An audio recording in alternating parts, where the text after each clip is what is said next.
Я сейчас вот эти стейки разложу в труднодоступных местах. Пойдемте. Обычно здесь забывают фен под ручкой. Обычно здесь тоже не видят, могут забыть 2,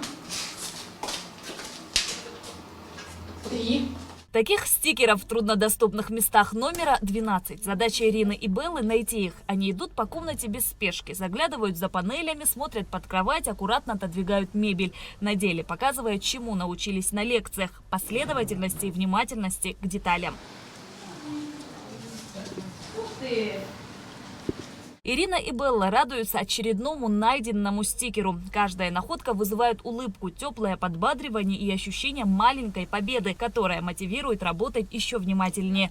Результаты лекций наглядно показаны на практике. Все стикеры найдены. Белла, я смотрю, вы нашли все стикеры? Я нашла, да, здесь, вот здесь цели. Так, Вот здесь. так. Нашла вот здесь. Вот здесь. Вот раз, два, три, 4, даже 6 штук. Далее проверка на ресепшене. Дежурный администратор Лема Дулбай демонстрирует полученные и новые навыки. В роли гостя, которого нужно заселить в пансионат, выступает сама эксперт Ирина Броман. Лема встретила гостя тепло и профессионально и объяснила правила пребывания. Добрый день. Добрый день. Можно будет ваш паспорт? Пожалуйста.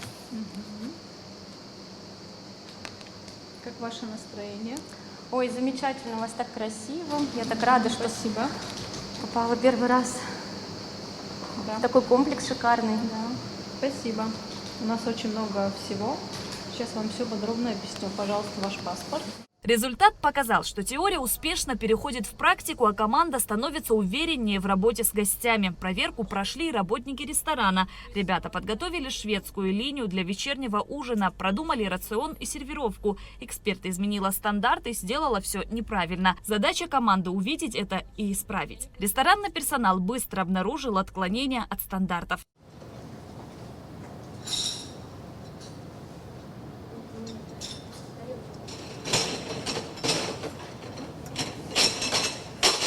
Тарелочки стоят правильно, потому что у нас зеркальная сторона, и чтобы с одной и с другой стороны все было четенько. Таблички стоят прямо, молодцы. Тарелочки на 2 пальчика, у нас стандарт, все одинаково, померила. Ирина Броман, эксперт в сфере гостеприимства, была приглашена в проект Академия гостеприимства Абхазии для работы с персоналом и обучения стандартам с самых основ. Пул экспертов Академии разработал специальную программу повышения и переподготовки квалификаций для рабочих профессий, горничных, официантов и администраторов служб приема и размещения. Команда сначала выступила как тайные гости, зафиксировала текущие практики и собрала материал, на основании которого стало ясно, где требуется целенаправленная работа. Я довольна результатом на самом деле, потому что трудно в силу менталитета, особенностей. Вот человек привык так работать, и его перебороть – это на самом деле большой труд. И если тем более нет желания, это совсем тяжело. Но ребята молодцы, стараются, есть желание, и плюс они очень гостеприимны по природе своей. Проект будет масштабироваться. Сейчас мы на базе пансионата Айтар. Это пилотный проект. Мы сейчас обточим все углы, узнаем, где что еще нужно, что можно еще внедрить. И тем самым он наберет такой по Абхазии. Будет большой классный проект, который будет способствовать сервису, развитию сервиса в Республике Абхазия.